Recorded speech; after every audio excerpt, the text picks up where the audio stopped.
Hello everyone, welcome back to our channel Anindita Saikat blog.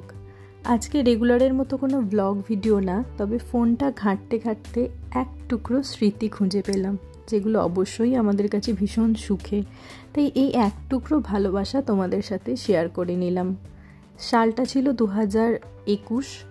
সবেমাত্র করোনাটা একটু থেমেছে। আমাদের দুজন খুব প্রিয় মানুষ, মানে আমাদের প্রিয় বন্ধু সুকৃতি এবং তার বউ সৌমি এসেছিল আমাদের সাথে দেখা করতে। আর আমরা ঘুরতে চলে এসেছি ভাইজ্যাকের ইয়ারাডা বিচে। অসম্ভব সুন্দর একটা জায়গা, যেখানে পাহাড় আর সমুদ্র একই জায়গায় মিশেছে। ছোট থেকে জিওগ্রাফি বই মনে হয় বারবার পড়েছি, আর এখানে এসে স্বচক্ষে দেখলাম। দিনগুলো খুব সাধারণ হলেও সুন্দর ছিল, আর এটাই মনে হয় ভালোবাসার স্নিগ্ধতা।